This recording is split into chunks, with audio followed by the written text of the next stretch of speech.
Good morning, guys. All right, time for the last and video of my little tutorial series.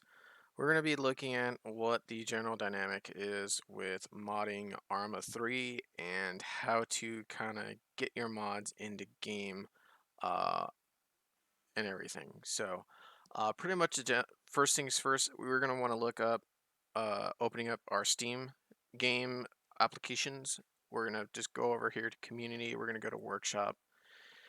And then once it decides to load, we're going to look for and select Arma 3. This gives us the main web page for the Arma 3 workshop. Kind of see what's new and upcoming, the top uh, mods of the week and everything. But what we're going to do is we're going to come up here to where it says browse. It's going to give us a drop down menu. We're going to hit on items. This will allow us to individually go through and check out each and every mod that is currently available on the workshop. Oh, hey, I'm actually on the first page. Look at that, the Citadel. Haha. Um, what we're gonna do is if you find a mod that you like, so say Trip Flare here, Trip Flare.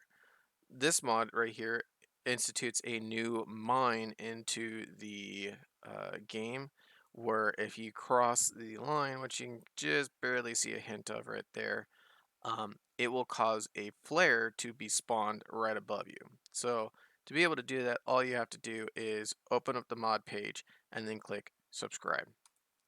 What this is going to do is this is now going to queue it for download. If you want to just kind of go through and you're just like, oh, I like that mod just based on what I kind of see, or hey, that looks like a pretty cool mission, you can also just kind of hover over the item. You'll also see this little green check mark or green plus here. Just click on that and it will automatically bring it up. So you can see here, this is a scenario situation that I actually created um, of the Star Wars Citadel. Um, so you can definitely be able to play this and everything. Again, all you have to do is hit that subscribe button and you'll be able to download it and host it.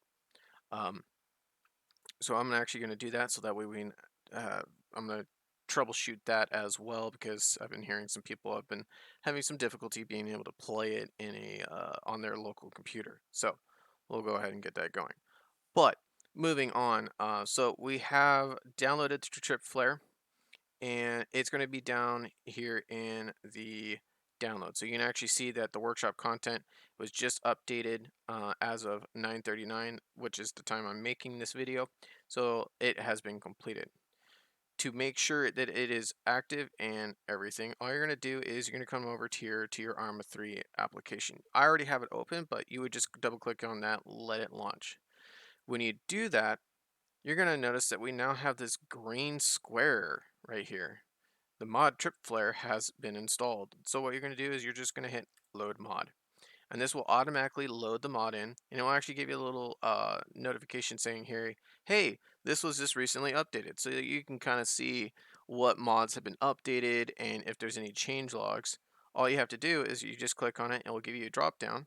You click this little arrow right here, and it will open up a new tab in your web browser.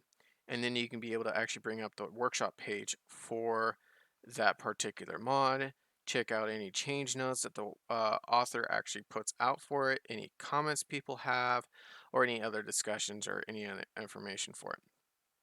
So um, that's pretty much it when it comes to installing mods. Some mods like Task Force Radio do require a little bit more effort into installing. So if you're curious about Task Force Radio, then I would highly recommend check out my other video that specifically goes over that, and you can go from there. The other option you can do as well is you can also import a mod preset. So I'm going to unload all the current mods I currently have and I want to import a new mod HTML. HTMLs are the um, pre-made mod sets for missions. Excuse me, I'm sorry guys. I'm still working on my coffee. So what we're gonna do is I don't have the public Citadel. I want to play that public Citadel mission that I downloaded. So what we're we're going to do is we're going to grab this HTML called public citadel. You're going to, after hitting the preset menu, which is up here in the top right, go down to hit where it says import. Look in your downloads folder. This is where 9 times out of 10 where all your mod HTMLs are going to be downloaded to. Look for the name of the HTML you're looking for. In this case, we're looking for the public citadel. So we're just going to go ahead and double click on that. I already have it apparently. So what I'm just going to do is I'm going to hit overwrite, and it will automatically populate with the mods, the exact mods that I need to be able to play that scenario. Do keep in mind that there are going to be scenarios out there or missions where you're going to see these little blocks with the red chain. These are showing that there are dependencies missing. 9 times out of 10, there's a reason for that.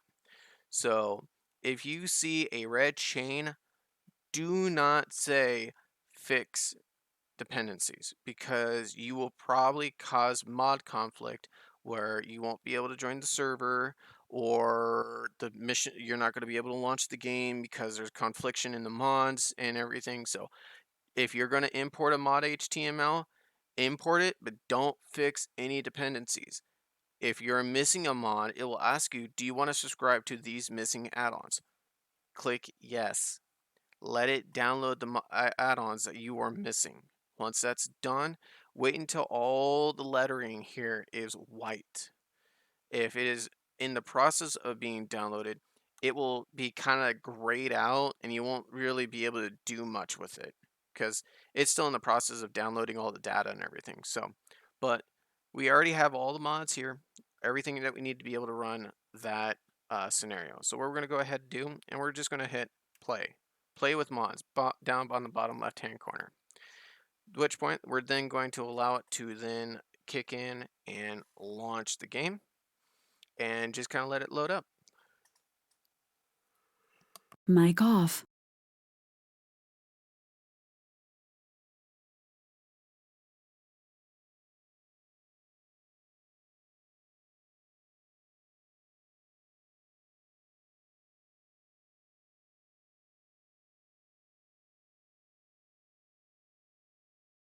Mic on.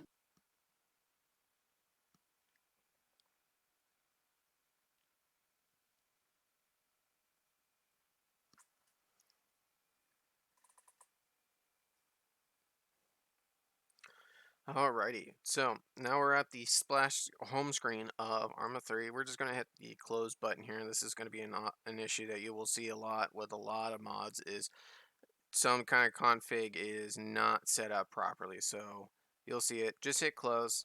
You'll then be given the main menu of Arma 3. Now for the scenario that we want to play, it's most likely not going to show up in the scenarios tab. At least that from my understanding. It should be, if we had it and it was showing up properly, it would be over here. However, the way that I exported the mod and published it, I didn't set it up for a single player instance. I set it up so where other Star Wars based units can be able to grab it and throw it up onto their server. So what we're going to do is we're going to come up here, we're going to go to host server. I'm going to host the server on a direct LAN, and we're going to go all the way down to virtual reality. Seeing that we now have the correct mod set, you can see all the various mods scenarios that you have here based on the various maps. So you can see I have a bunch here that I've played around with, but the one that we're looking for is the actual Citadel, and that's going to be this one right here. So as you can see, it popped up just perfectly fine, no issues, and all we have to do now is hit play. We're going to load in, and I'm going to grab a recruit loadout and just load in.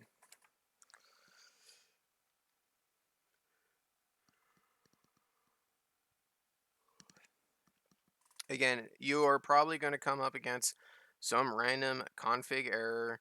This is not an error that is due to the mission itself. This is an issue with one of the mods that is currently in the pack or that you have activated. So you're going to come to the screen. We're just going to hit continue, Channel switched.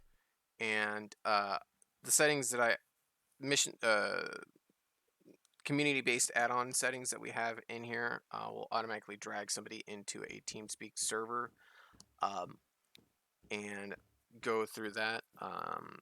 But if a unit wanted to change those, they can definitely do it. But that's going to be something that a unit leader or a mission maker is going to kind of play around with.